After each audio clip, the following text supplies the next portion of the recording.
Hello everyone, welcome to this Tuesday edition of This Day. I'm Michael Taylor, glad to be here with you on a Tuesday. Bree's normally here, she's on a little mini vacation. She'll be back later this week, I think. You never know. Some, airport issues that we're having at TSA. Might be seeing me for a while. Anyway, on our show today, we got a good one for you. We're going to talk to the Orange County Fire Authority's own Captain Oscar Ayala. We're going to be talking about home safety, battery safety. We're going to be talking about fire dangers here in Orange County and here in the village, what you can do to protect your home inside and out. We're talking fire extinguishers, safety around the house in terms of the kind of plantings you have, all sorts of things. We're going to spend the whole show with him, so look forward to talking to him in just a minute. But right now, though, we got some fun stuff for you on our Stay Informed segment. Hoppin' delicious Easter feast. Yes, indeed. You can break bread with neighbors, friends, and family at Clubhouse 5 Easter Buffet. It's going to be Sunday. Easter's coming up. I can't believe it. Spring's here and Easter's right around the corner, hopping around the corner. Sunday, April 5th, 1 p.m. The menu features prime rib, Cornish game hen, cold poached salmon, fresh fruit, seafood salad, Greek salad, scalloped potatoes. I love scalloped potatoes. Green beans, I'll pass on the green beans. Rolls and butter, all sorts of fun desserts and stuff like that. Folks, you got the prices there on the screen. If you want more information about how you make sure you get your tickets and you have a seat at the buffet, make sure you contact the Recreation Department. There's the phone number and email at the bottom of the screen. All right, let's check our weather forecast. Not quite getting to Easter yet, but it's just around the corner. This week, though, we got temperatures in the 80s. Going to get up to 84 tomorrow. It's going to be our warmest day of the week, looks like. And then Saturday, look at that, 88 degrees. I'm not a fan. Not a fan. Spring is here. I want the high 70s, low 80s, but we're going to have to deal with a little bit of a warm-up all over the weekend, so enjoy this week while we can. Mostly sunny skies, a little partly cloudy depending on how the marine layer comes in, but otherwise, some pretty good temperatures until we hit Saturday. That's our warning one. All right, let's take a look at our sunrise, sunset while we're at it. Look at this fun band, Stewart and the Stones cover band over at the PAC recently. Happy Judy Blando, thank you for taking this wonderful picture, and we appreciate that one. Really fun. Looks like they had a fun night there. Sunrise this morning, 6:49. Sunset tonight is going to be 7:06. If you have a picture you'd like to send us, please do. We love these sunrise, sunset shots, whatever it might be, vacations, your pets, shows you attend, like you saw there from Judy. We'd love to see them. Email us at lagunawoodsvillagetv@gmail.com. Make sure you include your name, where you took the picture, and we will use it in our sunrise, sunset segment. Okay, we got one cancellation and one meeting to tell you about that's still on the books. And then when we come back, we'll be talking with the Orange County Fire Authority about fire safety in and outside your home.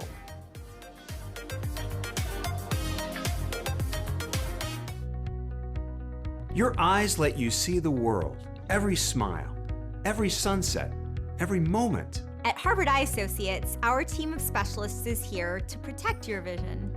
From cataracts and glaucoma to retina and cornea care, we offer the latest treatments with a compassionate touch. For over 50 years, you've trusted us with your eyes. We're honored to care for them for years to come. Harvard Eye Associates, the future of vision today.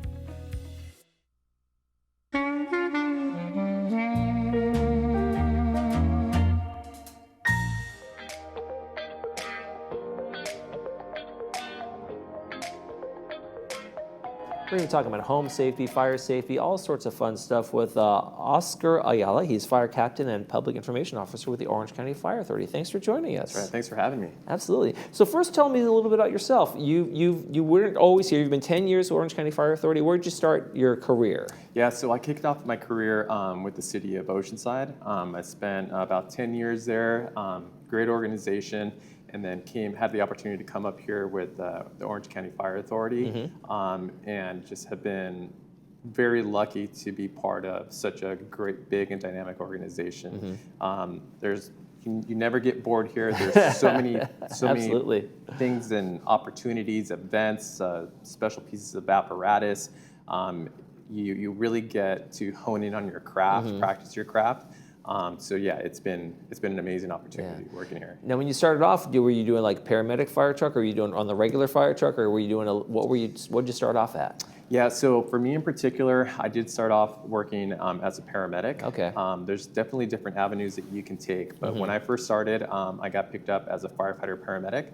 So all my training started beforehand. So going to the community college, going to certain courses, obtaining certifications, being tested, and then finally certified so that I was able to apply for a position. And my first position was a dual purpose of a firefighter and a paramedic. And I took turns riding on a fire truck and then riding on an ambulance. Okay. So that was that's how I got started. Okay. Now, is that kind of the trend where you really have to have that paramedic training if you want to work in an urban environment, like any kind of cities, Los Angeles, Orange County, San Diego? Because so many of your calls really aren't about fighting fires, they're medical calls, car accidents, those kinds of things, right? Yeah, absolutely. So I would say that roughly 80% of what we do, it has a medical portion of it. And as far as do you need it to get started? Well, it's a very dynamic question and answer that goes with that, because some entities do require it, that you come in as a paramedic.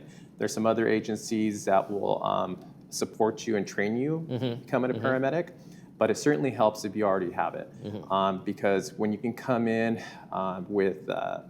you can hit the ground running. Right, exactly. Then you're a big asset to the organization, because, like I said, the majority of the things that we do have a paramedic foundation behind it, and it is the majority of the emergency calls that we run. Okay.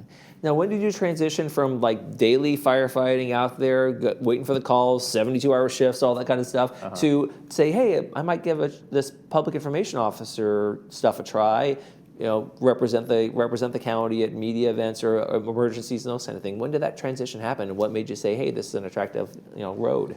Yeah, so I would say in the last 10 years, communication is key, right? We have social media. Communication moves so fast, and I think it's very key to stay updated and update our communities on what we're doing, and most importantly, to stay safe. So the opportunity came up that the OCFA was going to pick up some part-time public information officers, so I raised my hand and was fortunate enough to be picked. So so now I take my training, my education, my experience, and I get to share it with the public. But more importantly is to make sure to provide a product that keeps them safe. So, as we very well know, everybody's attached to their phones. They want information, and they want the information now. So that's what we do, and that's very exciting to me. And it just, at the end of the day, it allows us to keep the community safe, provide information quickly so they can make the right decisions. Right. When you're at the emergency scenes, you're at the fire, you're at the whatever the hazmat situation might be, you can get that information out. People in the community get to know. Yeah. The other side of that is also a little bit of education and outreach. We're going to talk a little bit about that right now.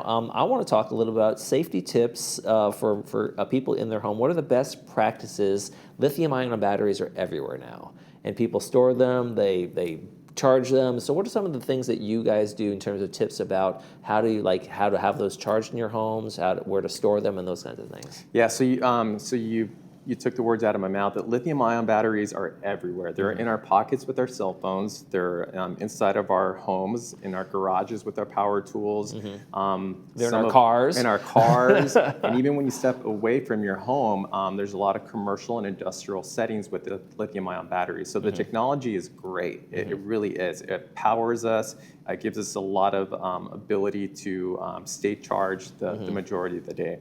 But one of the things that we do need to be careful about is just doing good assessments on our lithium-ion batteries, because they do get old, they get bumped, they get damaged, and that's when we start seeing some issues. They can rupture, right? And that's what the major thing is, when those can cause a fire and rupture. Right, and then when they do rupture, it hits something called thermal runaway, where it's basically, it starts having its own party, its own off-gassing, it catches fire, and it can explode too, sending shrapnel out. So it's very important to do an assessment on your batteries, make sure that you're buying quality batteries, buying quality accessories that are backed by Underwriter Laboratory, by entities that have tested it and deemed it safe. Have those tags on there. Some of the knockoff stuff from overseas sometimes can be a little bit dangerous, a little bit faulty, right? Right. Yeah. Right. And then really, if you have questions, it's best to call the manufacturer that you purchased it from and get their advice of where you should buy the accessories from.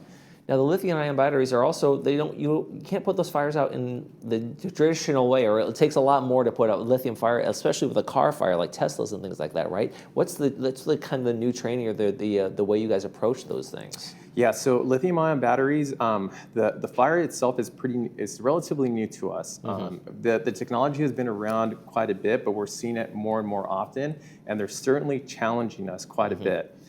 Traditionally, with our legacy fires, we'll put fire and the fire goes out. We watch it, make sure it's cleaned up, and we can go home with no worries. Lithium-ion batteries are very complex. We can control them with traditional methods with water. However, they tend to still be working inside their concealed environment. Yeah, there's that sort of combustion going on with or without the water going on there. Correct. So, there's been the theory of, hey, just drown it with water, or take away the oxygen, you can bury it. And those are all good tactics, and sometimes they work, and then sometimes we end up revisiting them because the technology in there and the way that it's made up can continue burning for up to 3 weeks sometimes. So, Wow. So for us, it's just imperative that number one, we do our due diligence to keep everybody safe. So life safety is going to be our number one priority, pulling people out, making sure people are in safe areas, protecting property and our environment too. So the way that we do that is if we can remove the battery out of a building, put it in a safe, open location, so if it does its thing, it's out of the way and it's not going to complex anything further. And then work with a safe disposal process so that we can get it out and then put it in a safe area. So if it does burn up again, we're not threatening anybody's lives or property.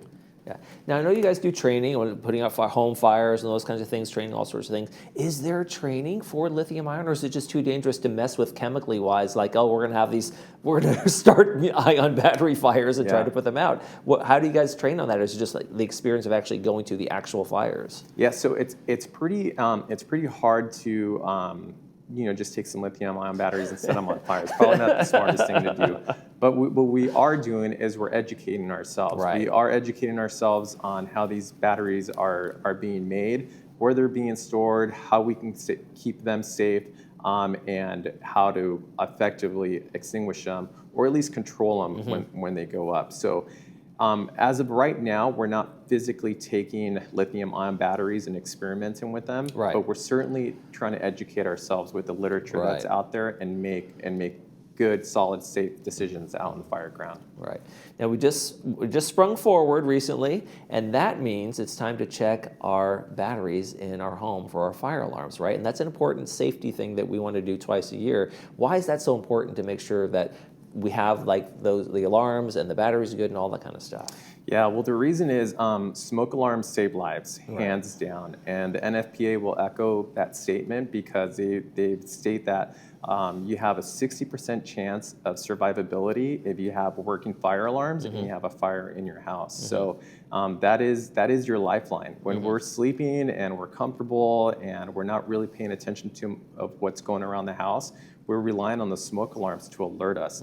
So it's imperative that we do our monthly checkouts, push that little button, get the little squeak, sure plug your ears if you can. That's right. Put on some earplugs and just kind of bear with it for 10 seconds.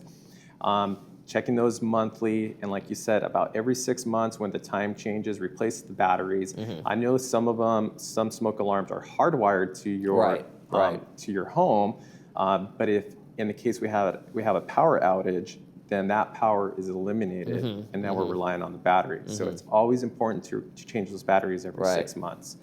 And then in addition to that, the lifespan of these smoke alarms are roughly 10 years. Sometimes it can be less, sometimes it could be a little bit more. I think I need to change my smoke alarms completely in my house. I've been there 10 years now. Yeah. So it's always a good idea to replace those and just make sure that you have new ones in there, so we're not second guessing the function of our And when smoke you hear alarms. that little beep, that means the battery, it's giving you a warning usually, right? That the battery's, hey, this battery's starting to fade. They have that built-in safety kind of feature. Yeah, that's correct. So if you hear a little chirp, it's important to get up in there and get those batteries replaced. Absolutely. what should residents do in terms of, we're in a fire danger in Orange County. Almost every city now knows they're if you're anywhere near wilderness, you're in a fire evacuation zone almost. It seems to be that's the case. What should people be doing to make sure they have like a checklist of things they need to grab, where they need to go, and all those kinds of things? Yeah, but I think one of the things that we can all do is just have some self-awareness of where we stand if there's an emergency to happen. And that's, just being in touch with news, social media, so that we're getting alerts when those alerts are coming out. That's very important. But also taking some accountability of what's going on around your home, making sure that we're not compounding any problems that might rise. So keeping things free of clutter, keeping things green if things are drying out, just bringing it to someone's attention so those things can be addressed. But moving forward too is, yes, having a checklist, because when the alarm is sounded and we got to get out of there, we want to make sure we're not second guessing what we need to bring. So having that checklist of what's important, medications, if we have pets, making sure that we're packing for them, any important documents, money, cell phones, chargers, things that you are going to need to sustain yourself for the next 24, 72 hours. Right, make sure you have your all your stuff, especially medications for our senior community here. Those you might not be able to come home and grab those again for an extended period of time, so make sure you have those things with us. Right. One of the things that's always been a challenge in the past, and I think that we've gotten better about that as fire authority and all this as a community, is when people had their pets and they'd go to shelter, oh no, the pets can't come in here, and people really, those are challenges that people have, like not wanting to be separated from the animals or them having to go to a separate shelter and that kind of thing. Has that kind of eased up over the years and people have an understanding that that's maybe not the best way to handle it? Yeah, 100%. I think we're always very open to everybody's needs. Everybody's needs are a little bit different. If we can accommodate our various needs, we're certainly going to do that. Yeah. And pets are very important, and people value their pets very much. So we do strive to keep everybody together, family members, pets, whatever it is that is important to them. So we'll do everything in our power to accommodate that. However, if for some reason we're giving different instructions, it is important to follow our instructions. Right. There's a reason for that.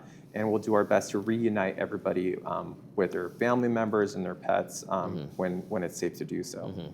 Now, we just got through winter. Here we are in the spring, but a lot of people have a gas heating in their homes, or carbon monoxide detectors are different than some smoke alarms, right? So if I might have a smoke alarm, but it's not going to give me that carbon monoxide notification, and that's a silent kind of killer, right? Because there's no real smell to that kind of thing. So should people make sure they're having that, or get those combination alarms in their homes? Yeah, so that's a great question. So carbon monoxide, it's that incomplete process when you have something burning in your house. It could come from a stove, it could come from a furnace. Yeah, faulty heater, vents, something like that. And it's a colorless a gas. You can't smell it, so it is a little sneaky. And now, yes, if you go to your local hardware store, you can get alarms that do both. They detect smoke and then they detect the CO, but you can get them separate as well.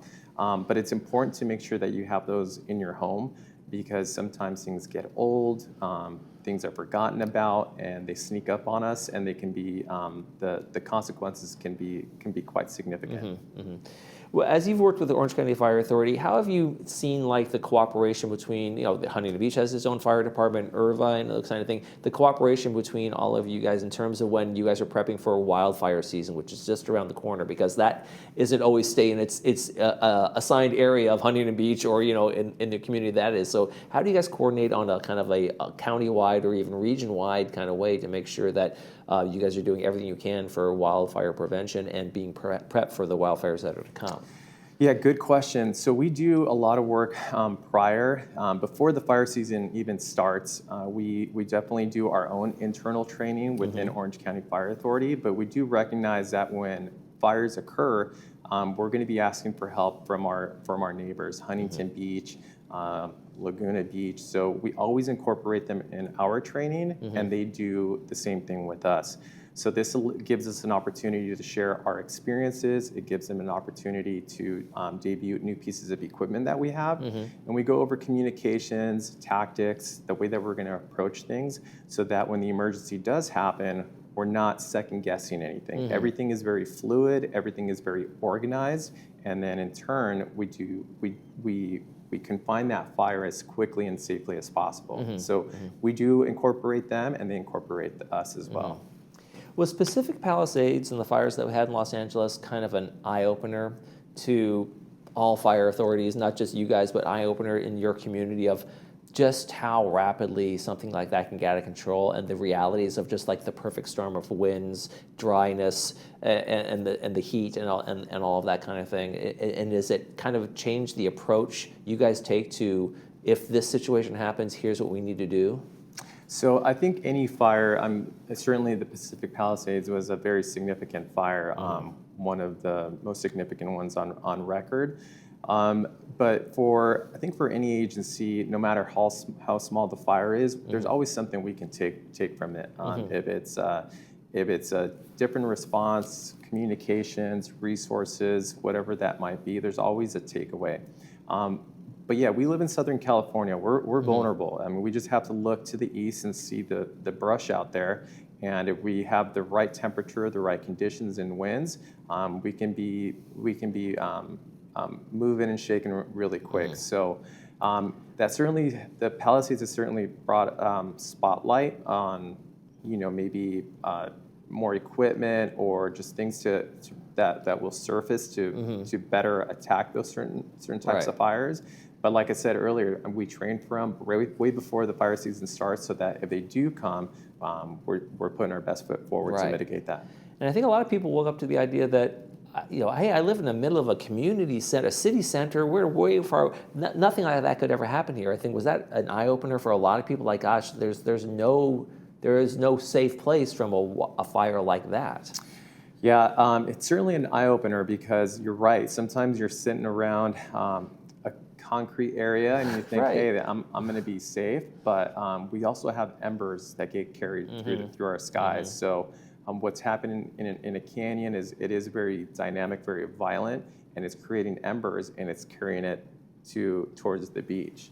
And all it takes is one little ember to get into a palm tree, to get into an attic space, and then there's a whole new incident. So yeah, and then like I said before, it starts with some self-awareness of what's going on in our communities, and making sure that we're also on the lookout for those items. Don't let your guard down. If there's an incident going on, be proactive in your area, and if you see something, pick up the phone, call 911, send out the professionals so we can assess it. And that's the thing. I tell you, there's been a couple fires in my community. I'm in Laguna Niguel, and a couple brush fires on hills, and the response has been lightning fast. Just knock it down as fast as possible with helicopters, on the ground, and just the perimeters you guys can do. And that's really important, right? To kind of nip it in the bud as soon as you can, and that takes that coordination of agencies and air and ground, right? Yeah, absolutely. So regardless of where the fire is at or the size, we're going to send an arsenal of resources, because the smaller the fire, the better. We're not going to mess around with that. We've seen it in the news of how quick they can grow and the detrimental effects it can have in our communities. So yes, if there is a fire in Orange County, you're going to get a lot of resources, and we aim at putting that fire out as quickly as possible. So yeah, you're going to see air assets, ground assets. You're going to see help from neighboring agencies and certainly Orange County Fire Authority agencies. What could people in their communities here in Laguna Woods do around their home? What should they be looking for? Openings and eaves and vents, a shrubbery around the house, things like that. What are some of the kind of tips you guys like to give out generally to help prevent or make your house as fire safe as possible? Nothing's fireproof, but as fire safe as possible. Yeah, absolutely. I think one of the biggest things is just keeping an eye on your vegetation around your house. Things get dried up and things heat up, and we're like, hey, we're going to pull these plants out and replace them with some new ones. If things are getting a little bit dried out, maybe pull them out, keep them away from your home. Even bark, the decorative bark, that dries out. That's and wood. If it catches, it's wood, and if it catches an ember and it's right up against your house, you can imagine what could happen. So if it's maybe just scraping it away from your house for a few weeks while the heat passes by, do that. Also, yes, take a look at your eaves. We have birds and mice that carry little pieces of grass, and they put them in the Right, most. they make their little nests, Yeah, and they all of a make sudden that nests. dries out. And then if we have an ember fly in there, we might have a side of a home that starts burning up, even though the fire's down a ways. Yeah, a couple miles away. Yeah, so keeping things clean and orderly around your house, specifically with the vegetation, is very important. You guys like to do the open houses. You like to be open about people coming in and seeing that kind of thing. Why is it important for you guys to have that great community relationship? Yeah, so open houses is an opportunity to have that one-on-one conversations with the firefighters and the public, so that they can ask questions. Maybe they're inquiring about an incident that may have happened. It's a personal one-on-one connection. So we always promote it, and we open up our firehouses so they can come in and meet the first responders that are down the street from you and establish that relationship. So it's very important, because a lot of times some of the messages that we deliver could be a little vague, but maybe you're wondering like, well, hey, I got a question about this specifically. Well, that's the opportunity to do it. And it gives everybody some time to check out your local firehouses, look at the fire trucks, the equipment, and then know what's in there. So when you're driving down the street, you're just not wondering. It's like, hey, I have a connection with the folks that are in the station. I've seen it, and then you get brought into the family. All right, Captain Ayala from the Orange County Fire Authority, Public Information Officer. When you come back, we're going to have you back. We're going to talk about Station 22, why it's the busiest one in Orange County, and the new coming Station 12. We're going to talk about that as well. So that is a little preview for next time. Thank you so much for joining us Great, today. thank you for having me. Absolutely. Right. You're watching This Day. We'll be right back.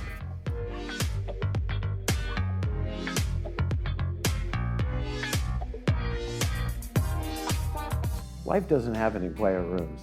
That's why Audibel Aris is built for the real world. It detects speech, background noise, and even motion, then makes instant sound adjustments, helping you stay aware, comfortable, and relaxed. Wearers say it feels like they can finally be present again. Less strain, more comfortable, and connected. Come to Advanced Ear Care and ask about our field trial. Take them into the areas you struggle the most and hear the clarity. Call today, and remember, tell them Stuart sent you.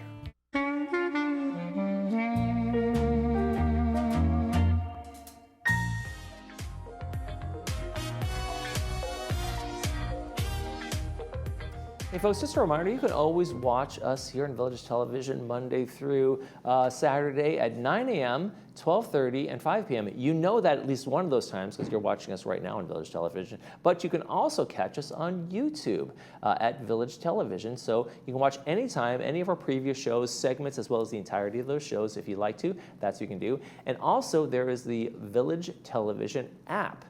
For Channel 6, and that's going to be something we're going to be talking about more and more and more as we make the transition over to Ting. But download that app and check out Village Television app. You can means you can watch it on your phone. You can also watch it on your television as well, right there. So really fun stuff. So make sure you do that. Technology. What a world, what a world. All right, let's talk about our weather forecast. No tech here, just, how the Earth rotates around the sun, I guess. 82 degrees today. Going to be 84 on Wednesday, then a little bit of a cool off as we head towards Saturday, where we have a big warm up in the future for us. It's going to be a little bit humid and a little bit cloudy with 88 degrees on Saturday. But enjoy the cool-ish low 80 degrees while we can. Should be nice. Tomorrow on the program, we're going to be welcoming to the show folks from the Recreation Department and home helpers, so we'll look forward to that one.